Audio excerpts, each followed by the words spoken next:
जय मित्रांनो, मी आपला मित्र अमित केसरकर। सर्वांना नवीन वर्षाच्या हार्दिक शुभेच्छा। 2024 चालू झालेला आहे आणि त्याच पद्धतीनं तुमचं वनरक्षकचं फिजिकल आहे ते लवकरच होणार आहे। आणि तुम्ही फिजिकल करत असताना खूप असं तुम्ही वैतागलेला असाल, त्यामुळं आजचा व्हिडिओ आहे। हा व्हिडिओ बघितल्यानंतर आणि ऐकल्यानंतर तुम्हाला समजून जाईल की बाबा तुमची सॅलरी, आता अनेक विद्यार्थ्यांनी सॅलरीसाठी मला मेसेज केला होता, अनेक विद्यार्थ्यांनी मला इंस्टाग्रामवर मेसेज केला होता। आज तुमची टोटल सॅलरी किती तुमच्या बाय हँड म्हणजे तुमच्या अकाउंटवर किती रक्कम पडणार आहे ही सगळी माहिती सांगणार आहे। व्हिडिओ शेवटपर्यंत बघा, जेणेकरून तुम्हाला समजून जाईल तुमची सॅलरी किती आहे आणि तुम्ही येणाऱ्या बिझनेससाठी सॅलरी किती आहे हे ऐकल्यानंतर 100% तुम्ही प्रयत्न करालच। आता सुरुवातीला मी सांगू इच्छितो आहे, मूळ वेतन जे आहे वनरक्षकचं हे 2168 ज्या जागा निघालेल्या आहेत, 68 आय थिंक 38 जागा निघालेल्या आहेत। जागा वाढतील किंवा नाही वाढतील हा नंतरचा प्रश्न आहे, परंतु जे आज म्हणजे 6-6 महिन्यानं तुमचा जो TA HRA वाढतो त्या पद्धतीनं तुमचं वेतन वाढत असतं। आज वेतन जे आहे म्हणजे आज 1 जानेवारीला वेतन वाढतं सर्वांचं आणि त्याच्यानंतर 1 जुलैला वेतन वाढतं। त्याच पद्धतीनं तुमचं सगळं माहिती तुम्हाला मी सांगणार आहे।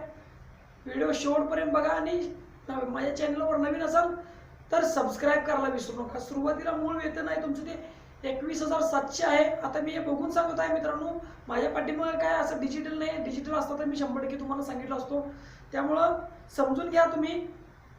आणि मूळ वेतन तुमचे जे आहे ते 21,700 आहे। त्याच्यानंतर तुमचा महागाई भत्ता जो आहे तुमचा तो म्हणजे TA, महागाई भत्ता म्हणजे TA तुमचा तो आहे तो 10,710 रुपये। हे 1 जानेवारीपासूनचा आहे मित्रांनो। 1 जानेवारीपासूनचा हा पगार आहे। जे कोण 1 जानेवारीला जॉईन होतील किंवा 1 जुलैला जॉईन होतील त्यांचा पगार त्या पद्धतीने वाढत राहील। आता घरभाडे भत्ता म्हणायला गेला तुम्हाला HRA जो आहे तो 4,590 रुपये, 4,590 रुपये तुमचा HRA आहे। त्याच्यानंतर तुम्हाला वाहतूक भत्ता पण दिला जातो। वाहतूक भत्ता जो असतो तो TA तो तुमचा आहे 2,556 रुपये। आता वेगवेगळ्या ठिकाणी वेगवेगळा वाहतूक भत्ता असतो, त्यामुळे तुम्ही त्याच्यामध्ये वेगवेगळ्या भत्ताचं वेगवेगळं कॅल्क्युलेशन तुम्ही करू शकता। हे ग्रॉस सॅलरी जर तुम्ही म्हणायला गेला तर तुमची टोटली 21,700 अधिक 10,710 अधिक 4,590 अधिक 2,556 रुपये, टोटली 39,556 रुपये तुमची ग्रॉस सॅलरी होते। ती ग्रॉस सॅलरी जर तुम्हाला म्हणायला गेलात तर ती टोटली भेटते का, तर नाही मित्रांनो। हा भविष्याचा विचार करता सरकारने तुम्हाला भविष्य निर्वाह भत्ता निधी कट केला जातो। तो कट कशा पद्धतीने केला जातो हे तुम्हाला सांगणार आहे। आता महाराष्ट्र सरकार आहे ते तुमच्या सॅलरीतून कट केला जातो। तो निधी तुम्हाला रिटायर झाल्यानंतर दिला जातो। रिटायर झाल्यानंतर म्हणजे तुम्ही जॉईनिंग झाल्यानंतर तुमचा भविष्य निर्वाह भत्ता म्हणजे निधी तुमचा जो साठवून ठेवला जातो ते एकदम किंवा तुम्हाला पेन्शन आता लागू नाही आहे, परंतु भविष्यकाळात होण्याची दाट शक्यता आहे, ती थोडी तुम्हाला दिली जाते।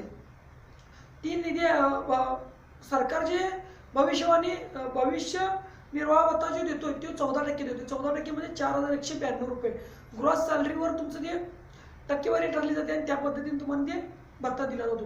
त्याच्यानंतर तुमचा म्हणजे तुमच्या पगारातून पण तो कट केला जातो। तुमचं तो 10% इकडे गेला, समजा महाराष्ट्र सरकारचं 14% द्याले तर 4% कमी म्हणजे 10% पगार तुमचा त्यातून कट केला जातो।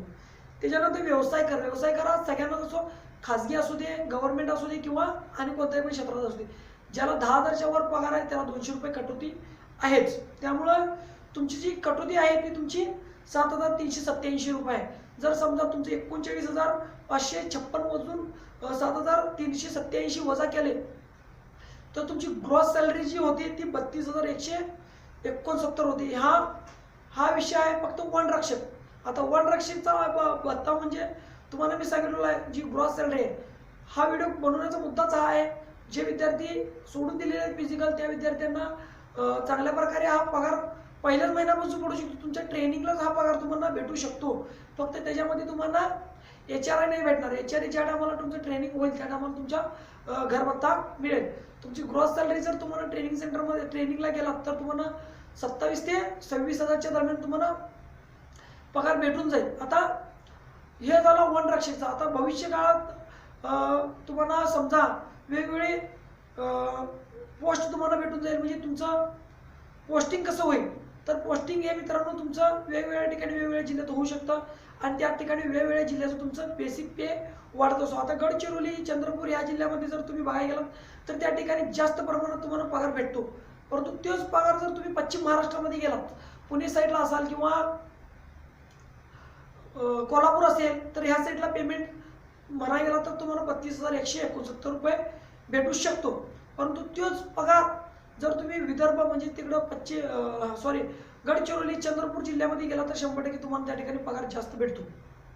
आता अनेक विद्यार्थी मला मेसेज करत आहेत की सर लेखापालच्या पोस्टवर तुम्हाला पेमेंट किती आहे काय, हे सगळं मी तुम्हाला सांगणार आहे.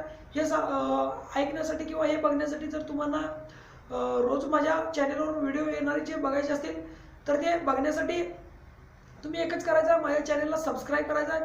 जे तुमच्या बाजूला लाल बटन लिहिलेलं आहे त्याच्यावर तुम्ही लाल सबस्क्राईब बटन लिहिलेलं आहे ते तुम्ही त्या ठिकाणी दाबून सबस्क्राईब करून त्याला ऑलवर क्लिक करा. म्हणजे जेणेकरून तुम्हाला माझे सर्व व्हिडिओ भेटून जातील. माझा हा व्हिडिओ कसा वाटला हे सांगण्यासाठी मला कमेंट करा, लाईक करा, शेअर करायला विसरू नका.